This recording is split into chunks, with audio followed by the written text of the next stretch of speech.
বিশাল যে একটা জনগোষ্ঠী যারা মূলত সমাজের নেতৃত্ব দেয়, প্রতিনিধিত্ব নয়, নেতৃত্বই দেয় গ্রাম পর্যায়ে, সমাজ পর্যায়ে, তাদেরকে আমরা সম্মানিত করলাম, মূল্যায়ন করলাম, অর্থনৈতিকভাবে সচ্ছল করার কথা বললাম, রাষ্ট্রীয় ভাতার কথা বললাম এবং রাষ্ট্রীয় মর্যাদা বৃদ্ধির কথা বললাম বা প্রদানের কথা বললাম।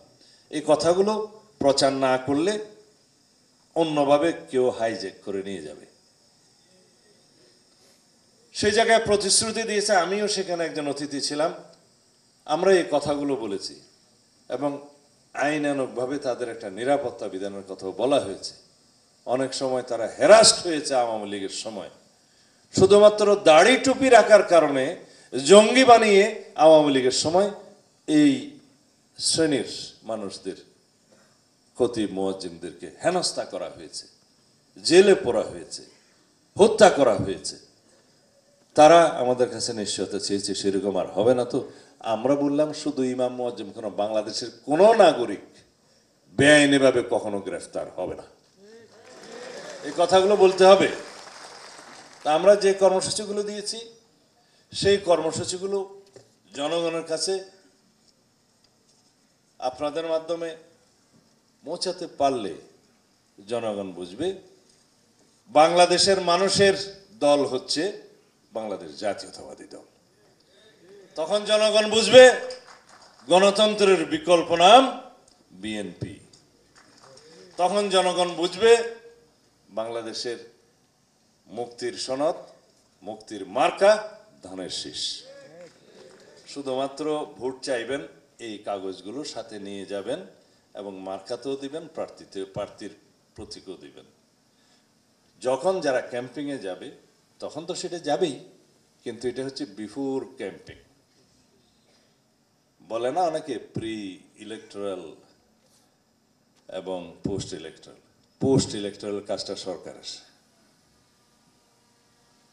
মানে প্রাক নির্বাচনী কাজটা তোমাদের, নির্বাচনী কাজটাও তোমাদের, নির্বাচন পরবর্তী কাজটা যদি বাংলাদেশের মানুষ বিএনপিকে দায়িত্ব দেয় তখন সরকারিভাবে এই নীতিগুলোকে নীতি হিসাবে প্রণয়ন করা হবে।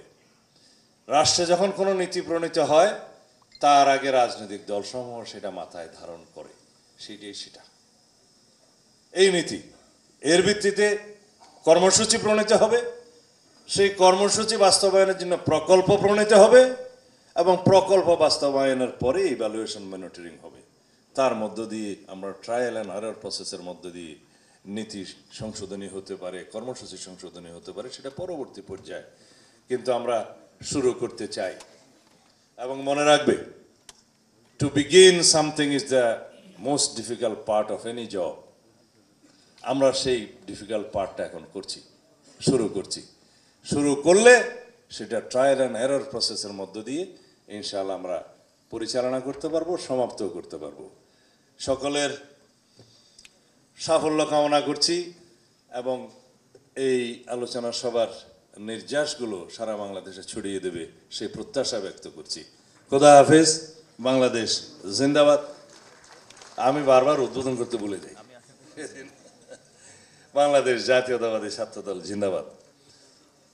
আমি আমার এই বক্তব্যের মধ্য দিয়ে আজকের এই অনুষ্ঠানের শুভ উদ্বোধন ঘোষণা করছি।